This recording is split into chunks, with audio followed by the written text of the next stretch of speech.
standing, darkness all around, thinking of past, taking my last breath. Air is cold as ice, no one close to hear my voice. Didn't leave me with a choice. Heaven, will you wait for me? Will I find the way? Will I find the place? Will you let me go in peace? Will I find the way to the other side?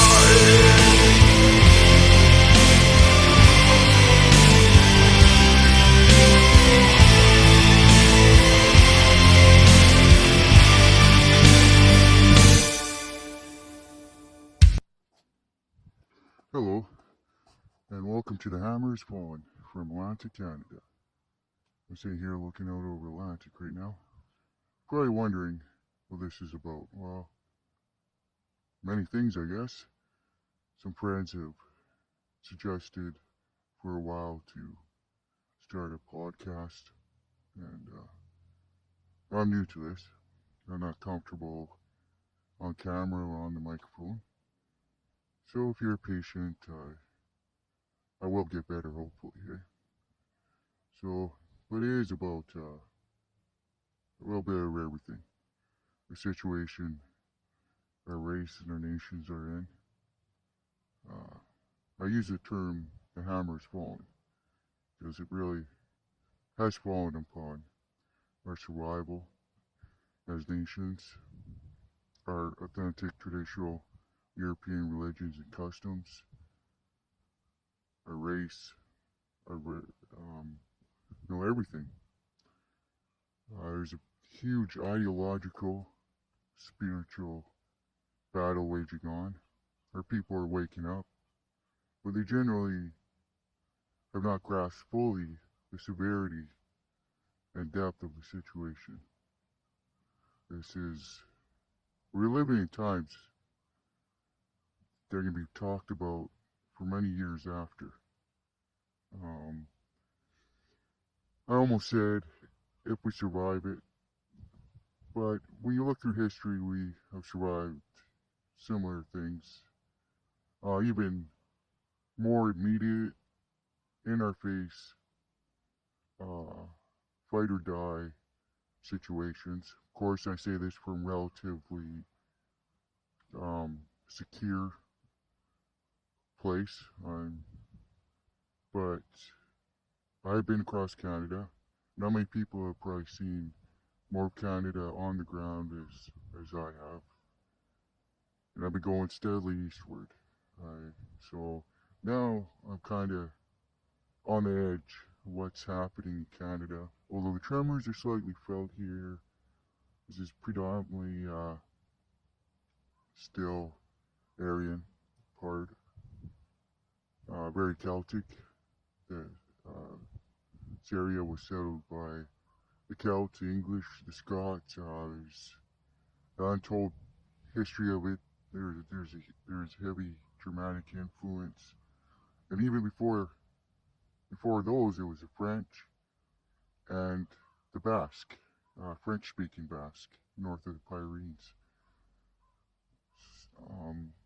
You're probably wondering about the name, Aryan Barbarossa. Starts with way back the Teutoburg Forest. Anybody listening is probably familiar with Arminius, or his real name, Herman Cherusci. Defeated 3 Roman legions of felons sent by Augustus. When you transliterate the word Armin, A-R-M-I-N, between different languages, sometimes I can switch to an E, or vice versa. I-R, A-R, E-R, essentially the same. Depending on the time period and the language, they constantly switch. R is is and you'll see this in many of our ancient names. One that comes to mind right now is Erie, or Ireland. right there, the ER has changed to an IR, and a Germanic Anglo land has, been tacked on, land of the R. So, don't know where I was going with that. But there you go. Barbarossa is, Barbarossa, Frederick Barbarossa. And there's a legend that he will wake from the mountain and come and save the Germanic race. Since my take on this is that Germany, proper Germany, not denuded, occupied under military law Germania, but the proper Germania has inherited the Hellenic tradition. Has inherited the Greco-Roman Empire.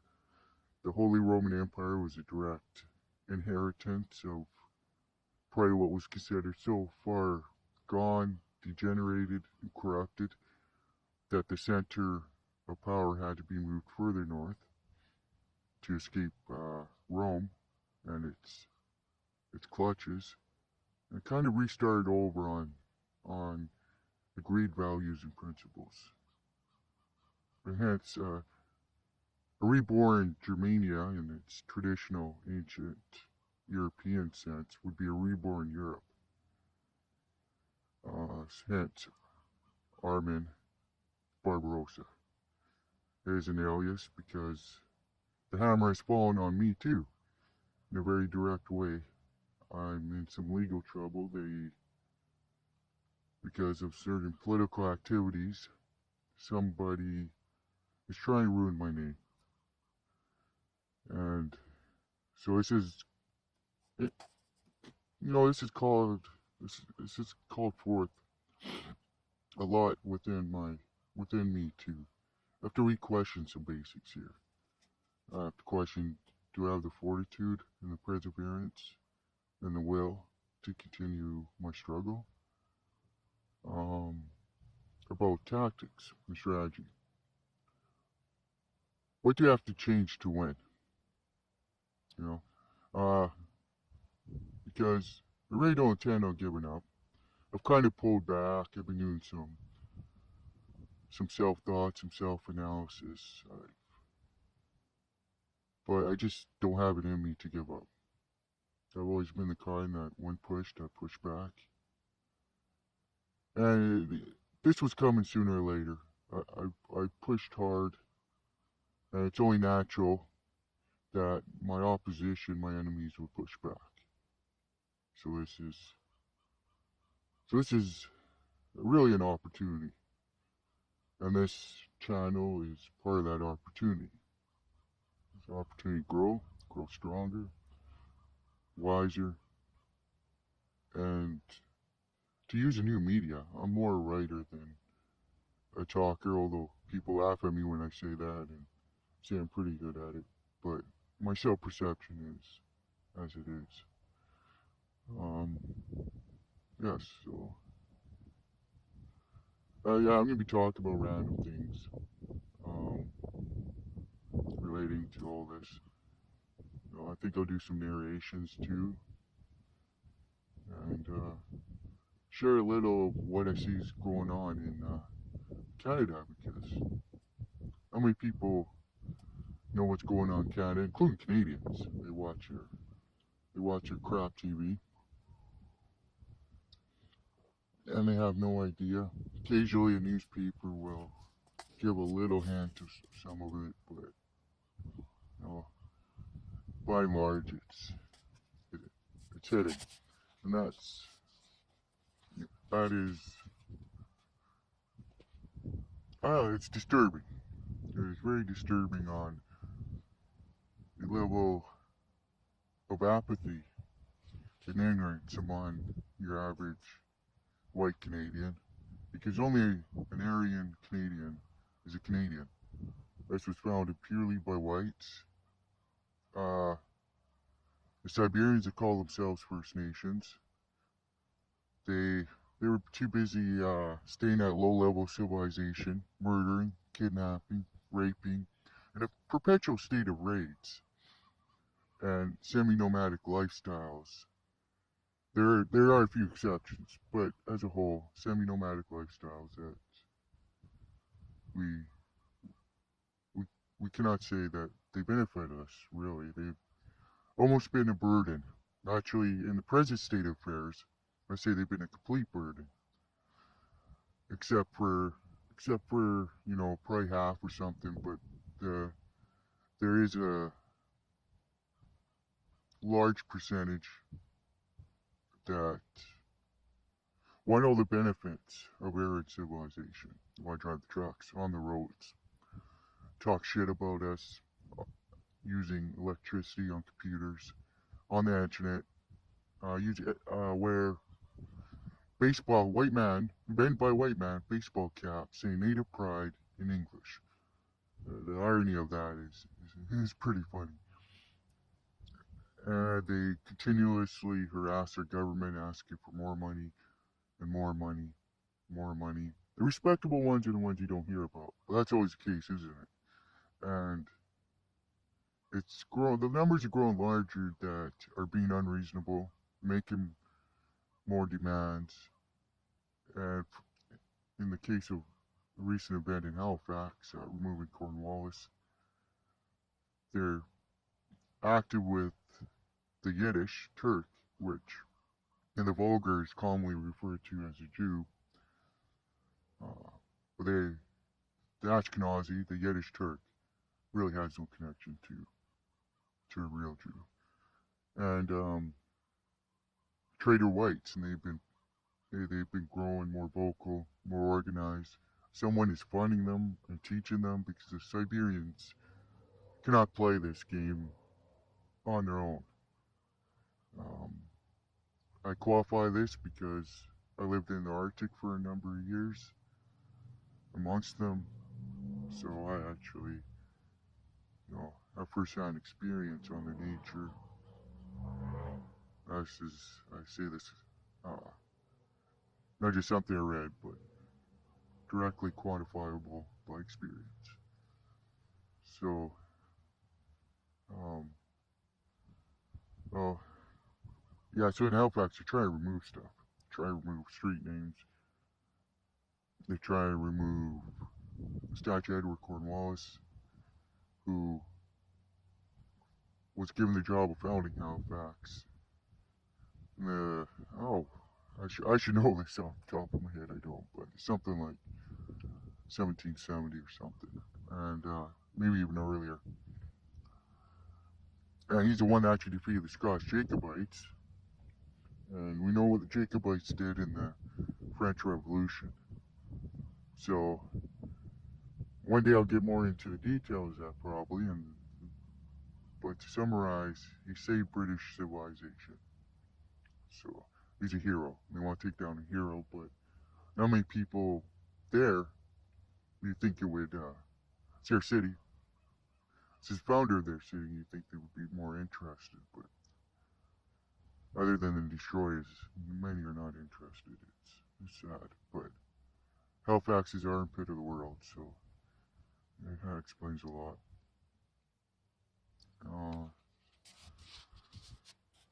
But let's see. I got some other stuff here. We have Ontario.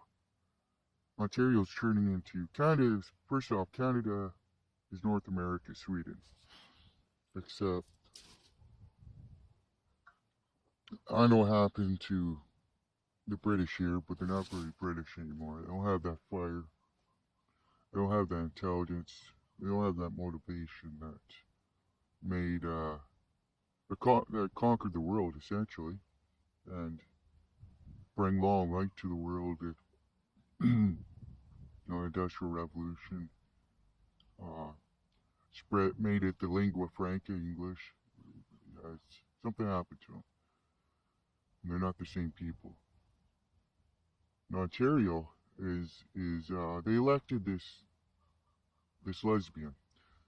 And it's funny because her pet husband, because he is a pet, he lives downstairs while she lives upstairs with her life partner, quote unquote, life partner, lesbian, of course. And well, they elected her as prime minister, and she's just been destroying the province. It's the most populous province in Canada. It Toronto is.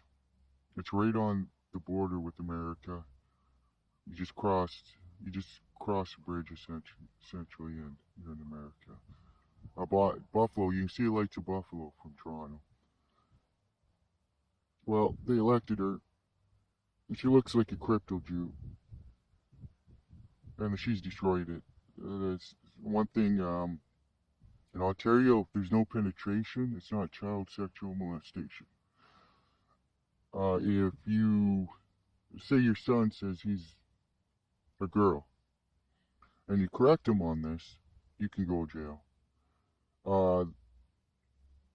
Stuff like that. They're starting to fund the anti-white, anti-civilization left movements, LGBT for one.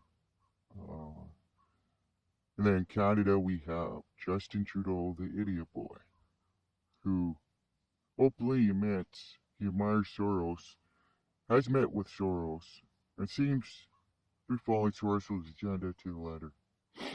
And because our media is even more cucked than, I can't even think of another example that's where the media is so compliant with Agenda 21 and the international Jewry. I just can't think of another one more compliant. And yeah, so they don't call anything out. They don't question idiot boy. He's been bringing in from Syria large amounts of supposed refugees. And then on the back door, he's bringing in lots of Somalian Muslims. Trader Boy is also known Muslim sympathizers. Yeah, after he's elected in the name of gender equality, his cabinet is essentially women who have no credentials, no experience. Just like him, he was once a drama teacher. This is the interesting part too, is his mother is his father's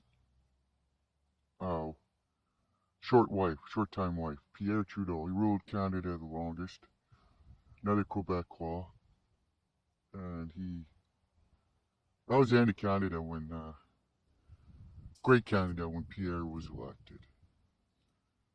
In 1974, there used to be the G6. So for Canada to join the Bankers Club, the exclusive Bankers Club, he signed over the Bank of Canada. He allowed the Bank of Canada to become an agent for the Bank of International Settlements in 1974. Well, this doesn't sound too severe, except the Bank of Canada is, in the industrialized world, is the only publicly owned central bank. So only central bank, maybe in the whole world, that is not owned by the Yiddish Turks. Excuse me, drinking some coffee. And so that ruined our national sovereignty right there. What little we had. When we don't have economic sovereignty, you have no national sovereignty at all. Contrary to what Canadians believe, we are still under the Queen. It's in the Canada Act, which is an amendment of the British North America Act, BNA. Canadians will argue me this forever, although it's within a minute, even less of reading, you'll discover otherwise. It's right in the preamble of the Canada Act. It has a royal seal, Her Majesty, she's the executive head of Canada. So no, we have never been sovereign, but this Bank of Canada betrayal ruined, made it, even if we get rid of the monarchy, we still have that to deal with. We still have this central bank that once kept Canadian economics pretty stable, allowed us to be one of the top first world nations. And we did this by lent the government interest-free loans for infrastructure projects and natural disasters and etc. Whatever was needed, And since it was publicly owned, it could be held accountable. Everything was in the open, and now, we're just fucked like everybody else by the Zionist occupation government. And then 2007, we have as a Bank of International Settlements Immunity Act, which it's only a 2-page document, but effectively makes the BIS immune to prosecution in Canada and their assets from obvious criminal activity from being seized. So they keep robbing us and we can't steal back. We can't take back what they stole. Yep. But let's see. It's just a little background on Canada there off the top of my head. As I said, I'm sitting outside. I'm looking around. I see a cargo ship, a cruise ship. Really, Atlantic Canada is very beautiful. I'm sitting in a bay, watching some birds go by. So normally I would have my computer in front of me. I'd have stuff up, and some notes. I would look at it. But hey, everybody does that. So maybe it's time for something fresh, isn't it? Yeah. But it's a beautiful day. I don't know when the next one will be. Maybe I'll record something later in a few hours and upload it a few days later. Or maybe it'll be a week, but I hope you subscribe. And I hope you listen again. Oh, one last thing now. Now I'm gonna, because of the censorship policies of YouTube, I'm only using that because of the popularity, I prefer not to, but until they ban me, I'll use YouTube. But I'm gonna upload everything to archive.org. Same username as YouTube. And so bookmark that too. It'll always be available there. And if you can reach me on Telegram, Armand_Barbarossa, telegram.org. And have a pleasant day and hail victory.